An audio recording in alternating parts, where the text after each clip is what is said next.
Good morning dear students. Today's property of complex number. Last time जो मैंने आपको इससे पहले एग्जांपल नंबर 10 डिस्कस किया था यस्टरडे, वो एक्चुअली वो भी प्रॉपर्टी का पार्ट है। आपकी बुक में, आर्ट्स की बुक में ये सभी प्रॉपर्टीज एज एग्जांपल आपकी बुक में गिवन है। इसलिए मैं आपको बता दूं कि ये जो प्रॉपर्टीज यूज होता है जस्ट लाइक थ्योरम, फर्दर कहीं पर क्वेश्चन में अगर आपको यूज करना है तो इन प्रॉपर्टीज को आप डायरेक्ट यूज कर सकते हैं। यहां पर देखिए मैंने एग्जांपल 11 लिया है, एग्जांपल 11 भी यही है, 12 भी है। These are all properties. z1 plus z2 whole conjugate is equal to sum of their individual conjugates. Conjugate of the difference of two complex number is the difference of their conjugates. Conjugate of product of two complex number is the product of their individual conjugates. Conjugate of their division of two complex number is the division of their individual conjugates. इनके proof भी हैं, तो सारे proof तो नहीं, लेकिन हाँ मैं आपको कुछ प्रूफ यहाँ पर जरूर बता रहा हूँ। Z1 is equal to A plus IB and Z2 is equal to C plus IB. Now Z1 plus Z2, that is A plus IB plus C plus IB. This is A plus C. यहां से आप I common ले सकते हैं, then B plus then Z1 plus Z2 and its whole conjugate. This is A plus C minus I B plus D. इस bracket को आप open कर लीजिए, C minus ID.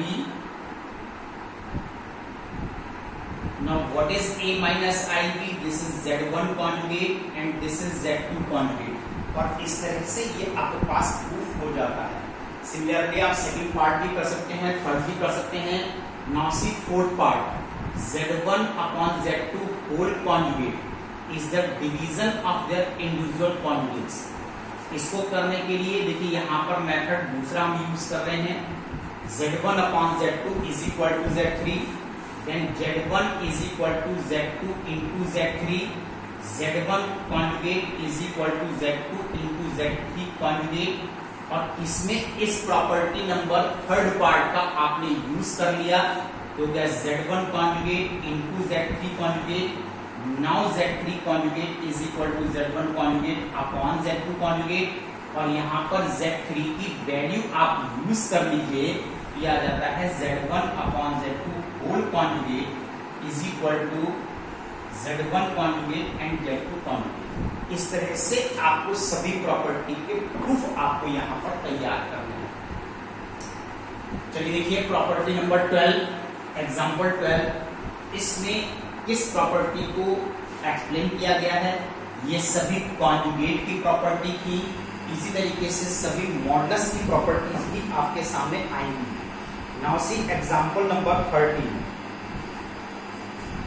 इस एग्जांपल नंबर 13 में देखिए, this is very easy for all z belongs to C. First part is half of z plus z conjugate, that is real z, and second part half of z minus z conjugate.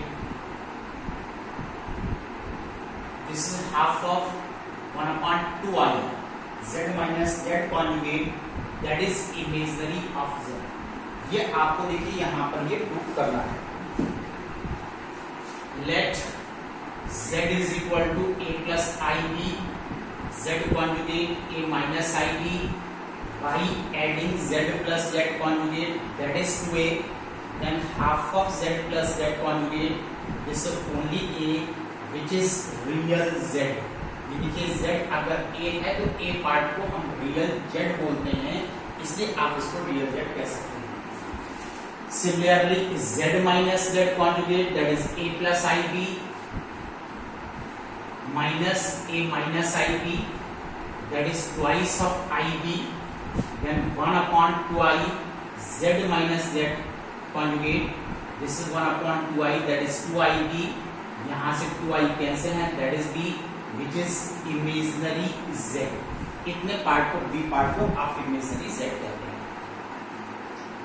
Now see next property, property number 14। अब property number 40 total modulus based है। तो total modulus को कैसे use किया जा सकता है? This is 40 for all Z1, Z2, Z, Z1, Z2 belongs to C. Show that modulus of minus Z is equal to modulus of Z. Modulus of Z conjugate is equal to modulus of Z. Third part में modulus of Z1 into Z2 product of their individual modulus, और इसके fourth part में Z1 upon Z2 is equal to Z1 upon Z2 individual modulus. ये देखिए four parts हैं। Modulus of minus Z is equal to modulus of Z, modulus of Z conjugate is equal to modulus of Z, modulus of Z1 into Z2 is the product of their individual modulus, modulus of Z1 upon Z2 is the division of their individual modulus। कैसे करना है? Let Z is equal to A plus IB, then obviously minus Z is equal to minus A minus IB। दोनों के अलग अलग modulus निकाल लीजिए। Real Z whole square plus imaginary Z whole square, इसका रियल पार्ट A है और imaginary part B है। Similarly modulus of minus Z, real part minus A whole square plus minus B whole square, that is A square plus B square, therefore modulus of Z is equal to modulus of minus Z। ये आपके पास proof हो जाता है। ठीक ऐसे ही अब आप इसका सेकंड पार्ट भी कर सकते हैं। Now see third part. Third part के लिए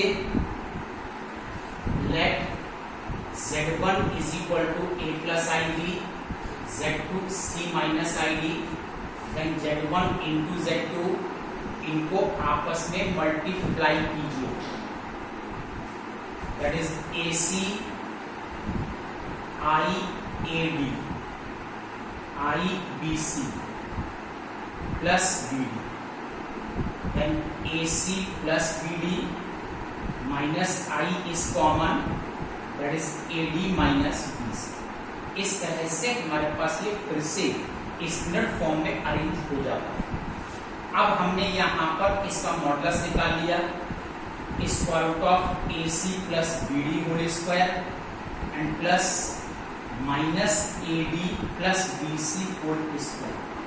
एक्चुअली आप इसको minus AD plus BC plus कर सकते हैं। अब यहाँ पर इन ब्रैकेट्स को ओपन कर दो। ओपन किया तो हो गया A square C square B square D square 2AC BD plus A square D square plus B square C square minus 2AD BC। ये कैंसिल, बाकी यहाँ से और यहाँ से A square common, C square plus D square, B square common, C square plus D square, then C square plus D square again common, then A square plus B square, therefore it is C square plus D square and square root of A square plus B square। ये क्या है? Modulus of Z2 और ये क्या है? Modulus of Z। इस तरह से हम यहाँ पर प्रॉपर्टीज को यूज करते हैं और किस तरह से आपको प्रूव करना होता है। Now dear students, see one more question, example number 15। और इस एग्जाम्पल नंबर 15 के बाद आपका होमवर्क आएगा। होमवर्क होगा आपका एक्सरसाइज 2B और इसके क्वेश्चन नंबर 1 to 8। यहां तक आप लोग को आज वर्क फिनिश करना है। देखिए आप लोग 15 question for complex number Z। Complex number Z show that modulus of Z is equal to 0 if and only if Z is equal to 0। अगर किसी भी कॉम्प्लेक्स नंबर का मॉडुलस 0 है तो वो तभी पॉसिबल है कि वो कॉम्प्लेक्स नंबर 0 होना चाहिए। Let Z is equal to A plus IB, modulus of Z square root of A square plus B square, लेकिन ये वैल्यू आपको 0 गिवन है अप्लाई SBS, और SBS अप्लाई करने से a square plus b square is equal to 0. It is possible only when, कभी भी two real number के स्क्वायर्स का सम 0 तभी हो सकता है, only when a is equal to b is equal to 0. इनमें से each real number should be 0, दोनों ही अलग अलग 0 होना चाहिए. Now z is equal to a plus ib.